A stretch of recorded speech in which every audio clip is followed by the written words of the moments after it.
I thought he was just a typical obnoxious teenager. Eric was always very social. He was athletic. He had played high school basketball and good sense of humor. In his senior year of college at the University of Washington, we started to notice some changes.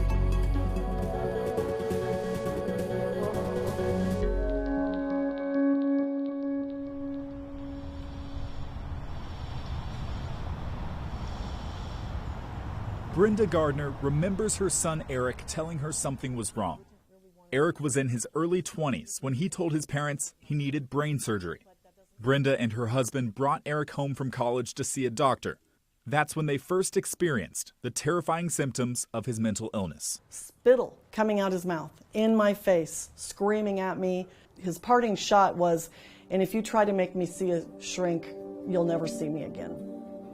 We had never seen anything like that before. And then that kind of behavior just continued. This really volatile, and then just not being in reality, that became much worse over time. Eric threatened to kill his family members, expressing delusions, acting aggressively, and sending violent and disturbing text messages. We put contraptions on each side of the door frame and ran a bar through it at night so that he had threatened to kill us. We were afraid he could just break down the door and come in and kill us at night. After one outburst, police arrested Eric and ordered him not to contact his parents. But after 6 weeks of staying with family friends, Eric returned home. We had no history of this in our family. It can happen to anyone, and it's not Eric's fault. What I say is, he's the victim. We're just collateral damage.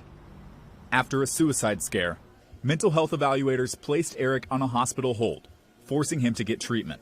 He took medicine, some of his symptoms stabilized, and he was released. But his psychosis later returned. It just can't last, right? I mean, they can try really hard to hold it together, and maybe they go through a period where it works for a little while, but at some point, it crumbles. Eric is now living homeless in Seattle and still suffering from mental illness. After years of trying to find solutions, Brenda Gardner said she felt helpless. Eric turned down treatment, but he didn't meet requirements for forced mental health care, also known as civil commitment. The state can force someone to stay in a medical facility and receive treatment for up to 6 months, but only if they've proven to be dangerous to themselves or others. I think that should be his right to refuse medication, but I think that he should be in supported housing, or if that was the only choice, I'd rather have him hospitalized than spending winters on the street. Gardner says our mental health system's failure to get people like Eric the help they need is directly contributing to the homeless crisis. She says if a person doesn't choose housing for people with severe mental illness, which is already very limited with long wait lists, they're left to fend for themselves. KGW reviewed Multnomah County data between 2013 and 2021. Of the thousands of people who showed mental illness symptoms dangerous enough to warrant a forced hold, less than 7% received a civil commitment ruling from a judge. Most people didn't make it that far.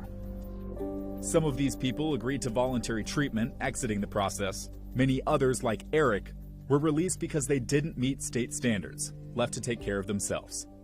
As far as I'm concerned, the homeless situation is an open-air psych ward. It's those people that should be in psychiatric facilities or in supported housing with a caseworker that checks on them, are instead living on the streets and being treated like animals.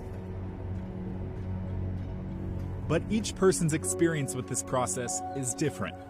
Laureen remembers sitting in the back of a police car in Washington County, on the way to a hospital on a mental health hold. I had some beliefs that weren't accurate and put myself in harm's way. I easily could have gone to jail for trespassing. I was making people afraid because I was not acting like the person that they knew. They're like, what is going on with her?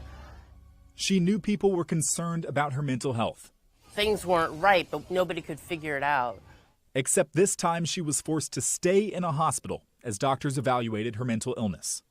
It was only when I couldn't leave, I was like, oh. It's different this time. Because I couldn't leave. I wanted to leave.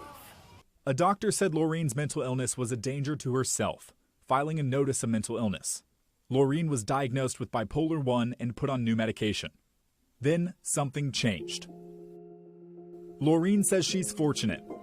Her symptoms became more manageable. She started agreeing to treatment. I just remember at a certain point, everybody kind of agreed, well, she's doing everything we're asking her to do, as opposed to if I had refused to participate in treatment, then it could have been different. Laureen is an example of a voluntary diversion, when a person being held against their will agrees to a plan to treat their mental illness. You'd say in your case, the system worked well. Yes.